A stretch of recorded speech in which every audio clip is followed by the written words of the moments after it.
Welcome to episode 5 of the Deficient Vegans podcast. I'm the muscle deficient vegan, and I'm here with the awesome protein deficient vegan. You want to say hi? Hi. Hi. Over the next couple of episodes, we are going to be giving you some fundamentals on how to reach your fitness and nutrition goals, especially with New Year's coming up. People usually have resolutions, whether that's losing weight or gaining muscle. We are going to give you some building blocks to work with. This episode specifically is going to be talking about tracking calories. So if you're wanting to manage weight, tracking your calories is the most important thing that you can do because what you don't know, you can't control. That's right. So we recommend you at least try this for a week. We'll give you some tips on how to do it. There are a couple of apps that we like to use. MyFitnessPal is the one we actually typically use. It's really good for putting in recipes. We make, obviously, a lot of recipes. So we keep all of our recipes in MyFitnessPal so we can eat them and track them. Hundreds, yeah.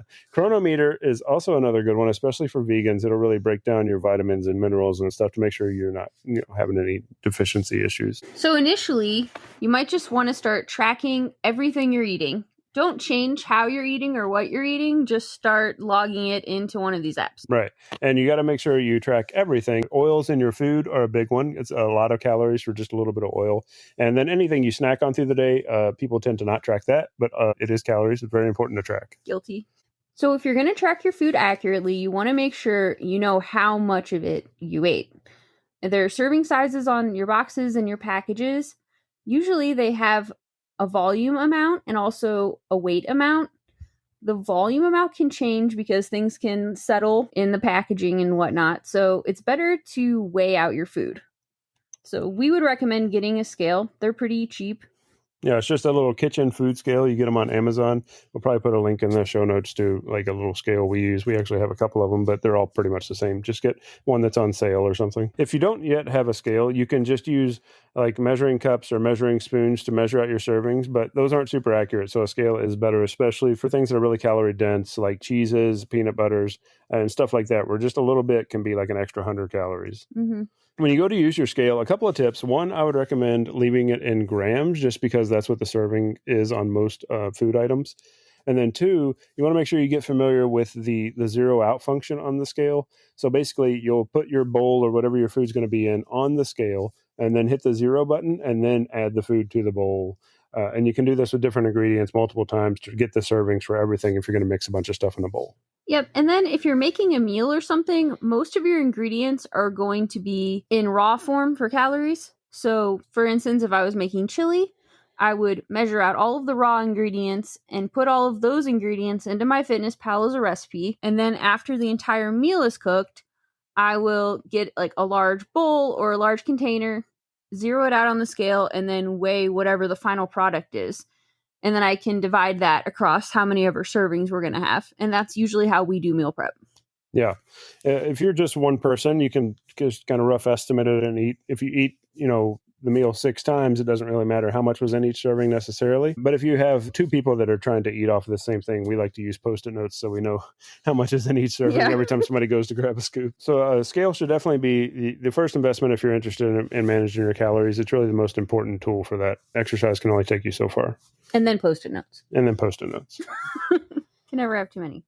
We're going to go into more detail on this in the next couple of weeks, but if you want to start out with this calorie tracking and you have any questions, feel free to reach out to us on social media or the website. And I think next week, we're actually going to talk about how to try to estimate what your calories should be, depending on what your goals are. Yep, absolutely. Got a lot to go into on that. All right, next up, we want to talk about some of the recipes we have out since the last time we talked. We were focusing on Thanksgiving recipes there for a while. Now we're kind of moving into Christmas recipes, but also just some general purpose stuff that's high protein and delicious. So you want to talk about some of those? Absolutely. Okay, so the first one I'm really excited about is she made a chocolate vanilla pudding pie. That is really outstanding and 20% protein. It's pretty delicious. It's literally like eating a big bowl of pudding with some peanut butter crumble on top.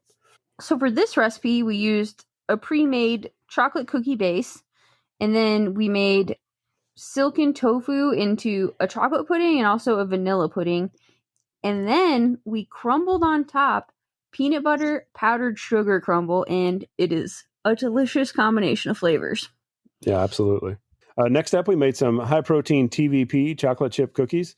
Everybody knows chocolate chip cookies. You probably haven't had any made out of TVP. They're actually really good and really soft. I like my cookies to be really soft, so it's really awesome. And I think they're better than Lenny and Larry's. Oh, absolutely. That's a pretty low bar, but more protein, less money, and more taste for sure. Yeah, we went and looked at the macros, and Lenny and Larry's are, I don't know, like 15-ish%, and ours are 30%. And obviously, cost-wise, it's a lot cheaper to make your own than to buy Lenny and Larry's. Right. But these are really great, and the good thing about the TVP use in this is you don't need to rehydrate it, so it takes literally 15 minutes to make these. Yeah, cool. And then we've kind of continued the pie/cheesecake game here we've been playing with some gingerbread cheesecake that's really good. Yeah. TVP crust. Sounds weird. Freaking delicious, actually. Also 38% protein. Yeah, 38% protein, and it has a tofu filling that tastes like gingerbread. Another one that we used in a lot of different stuff is actually a condensed mushroom soup that's kind of like the Campbell's soup, but veganized and high protein. Yeah.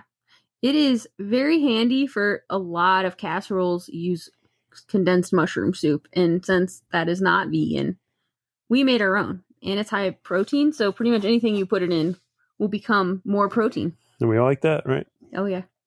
Also, a hash brown casserole. This one's not high protein. It does have more protein than probably any other hash brown casserole you've ever eaten, and tastes just as great. So.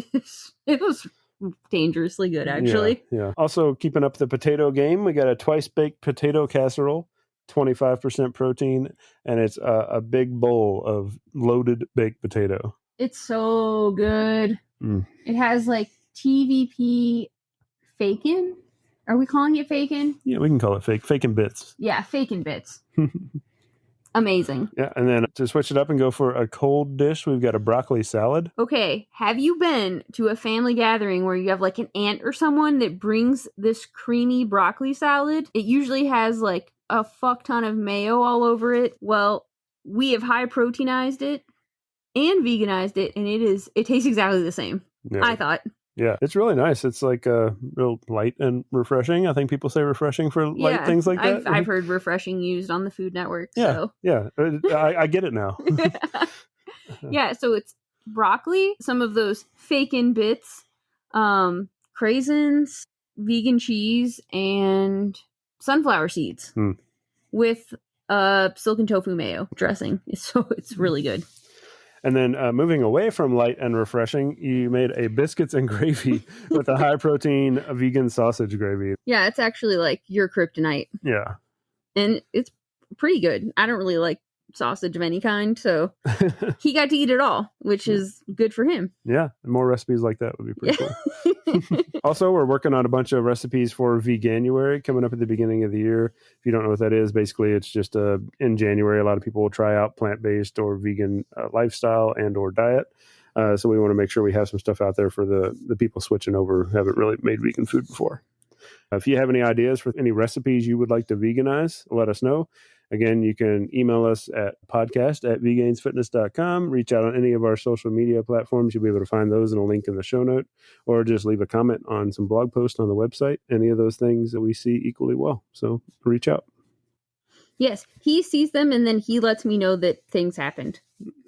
And then she responds. We got a system. All right, that's it for this week. Next week, we're going to talk about what to do with that calorie number that hopefully you've been tracking from the time you heard this until you hear the next podcast. Give it about a week. And then also, we're going to have obviously more recipes because she's cranking those out like a mad scientist. And we'll have more Veganuary tips for people who are curious about trying out plant-based or vegan diet in January. All right, so I think that's it. You want to say bye? Bye. Bye, everybody.